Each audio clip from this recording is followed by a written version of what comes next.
नमस्कार दोस्तों, स्वागत है आपका हमारे YouTube चैनल में। सम्राट विक्रमादित्य ने योगी को दिए वचन को पूरा करने के लिए एक बार फिर बेताल को पेड़ से उतारकर अपने कंधे पर बैठा दिया। इसके बाद वह योगी के पास चल दिए। रास्ता तय करने के लिए बेताल ने एक नई कहानी शुरू की। बेताल बोला, बहुत समय पहले की बात है। विशाला नाम के राज्य में पद्मनाभ नाम का एक राजा राज किया करता था। उसी के राज्य में एक साहूकार रहता था। उस साहूकार का नाम था अर्थदत्त। अर्थदत्त की एक सुंदर लड़की थी, अनंगमंजरी। अनंगमंजरी जब बड़ी हुई तो साहूकार ने मणिवर्मा नाम के एक धनी साहूकार से उसका विवाह कर दिया। मणिवर्मा अनंगमंजरी को काफी चाहता था, लेकिन अनंगमंजरी मणिवर्मा को बिल्कुल भी पसंद नहीं करती थी। एक दिन मणिवर्मा किसी काम से अपने राज्य से बाहर गया था और अनंगमंजरी अकेली थी, इसलिए वह अपने घर से कुछ दूर टहलने के लिए निकली।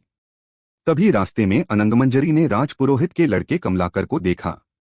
कमलाकर को देखते ही अनंगमंजरी को उससे प्रेम हो गया। वहीं दूसरी ओर कमलाकर भी अनंगमंजरी को मन ही मन चाहने लगा था। अनंगमंजरी बिना देर किए महल के बाग में जाती है और चंडी देवी को प्रणाम करती है। अनंगमंजरी चंडी देवी से हाथ जोड़कर प्रार्थना करती है, हे माता, अगर मैं इस जन्म में कमलाकर को नहीं पा सकी तो अगले जन्म में मैं उनकी ही पत्नी बनूं। इतना कहते हुए अनंगमंजरी ने अपना दुपट्टा खींचा और पेड़ पर दुपट्टे से फांसी लगाने की तैयारी करने लगी। तभी राज्य की दासी और अनंगमंजरी की सहेली वहां आ गई। सहेली ने कहा, अनंगमंजरी, तुम ये क्या कर रही हो? इस पर अनंगमंजरी उसे अपनी मन की बात बताती है। यह सुनने के बाद सहेली कहती है, तुम बिल्कुल भी परेशान न हो, जल्द ही मैं कमलाकर से तुम्हारी मुलाकात करा दूंगी। सहेली की यह बात सुनकर अनंगमंजरी रुक गई।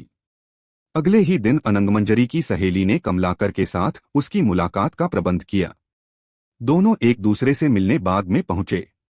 दोनों ने एक दूसरे को देखा और खुद को रोक न सके।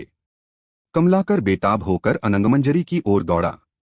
कमलाकर को अपने नजदीक आते देख अनंगमंजरी की धड़कनें तेज हो गईं और मारे खुशी के उसकी धड़कनें ही रुक गईं। अनंगमंजरी को मरा देख कमलाकर भी बहुत दुखी हुआ, जिससे उसका दिल फट गया और वह भी मर गया। इस बीच मणिवर्मा भी वहां पहुंच गया और अपनी पत्नी को दूसरे आदमी से साथ मृत पड़ा देख बहुत दुखी हुआ।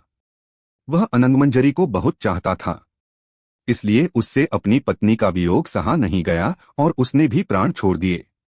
यह सब देख चंडी देवी स्वयं वहां प्रकट हुई और सबको दोबारा जीवित कर दिया। इतना कहकर बेताल बोला, बता विक्रम, इन तीनों में सबसे ज्यादा प्रेम में अंधा कौन था? जब विक्रम कुछ नहीं बोला तो बेताल ने फिर कहा, बता विक्रम, प्रेम में अंधा कौन था? बेताल के बार बार पूछने पर विक्रम ने कहा, सुनो बेताल, सबसे ज्यादा प्रेम में अंधा था मणिवर्मा। वजह यह है कि अनंगमंजरी और कमलाकर अचानक मिले और वह उस खुशी के कारण मरे। वहीं मणिवर्मा यह देखकर शोक में मर गया कि उसकी पत्नी किसी दूसरे से प्रेम करती थी और अपने प्रेम से मिलने की खुशी में मर गई। यह सुनते ही बेताल बोला, हाँ राजन, तुमने बिल्कुल सही जवाब दिया, लेकिन तू बोला तो मैं चला। इतना कहकर बेताल एक बार फिर विक्रम के कंधे से उड़कर पेड़ पर फिर जा लटकता है। इसी के साथ प्रेम में अंधा कौन विक्रम बेताल कहानी समाप्त होती है। अगर वीडियो अच्छी लगी हो तो चैनल को सब्सक्राइब जरूर कर ले।